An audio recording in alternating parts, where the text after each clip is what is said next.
అట్లా పోయి కానీ ఆగు ఆగుండి కానీ టీచర్ వస్తుంది పిలుస్తున్నాము మన ఇద్దరం మాట్లాడతా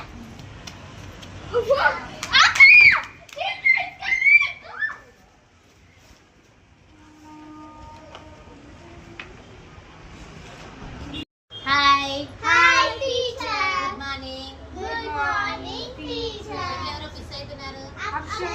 టీచర్ అక్షర ఎక్కడికి వెళ్ళింది Akshara washroom okay okay okay మనం పరిచయం చేసుకుందామా Yes, ఓకే ఇక గుడ్ నేమ్ చెప్తారా నాకు ఓకే ఎవరన్నా నీ పేరేంటి చెప్పు what is your name my name is Nikshita what is your name my name is కలయ నువ్వాన్స్ కన్నయ్య Yes. నాకు తెలుసు మీ అందరి నేమ్స్ అలానే కనుక్కున్నాను మీరు ఏమంటారని చూస్తున్నా కదా నీ పేరేంటి ఐశ్వర్య ఐశువా అంటే ఫ్రిడ్జ్ లో ఐశువా కాదు టీచర్ తినే ఐస్ క్రీమ్ వేసిన ఐశువా కాదు టీచర్ మీ పేరు ఐశ్వర్యనా ఓకే డన్ మీరేం హోంవర్క్స్ ఉన్నాయి ఈరోజు నో టీచర్ హోంవర్క్స్ ఏం లేవా నో టీచర్ అయితే నేను చెప్తాను టెస్ట్ పెడతామని రాయండి ఓకేనా బుక్స్ ఓపెన్ చేయండి బుక్స్ ఓపెన్ చేయండి పేపర్ ఇస్తా తీసుకో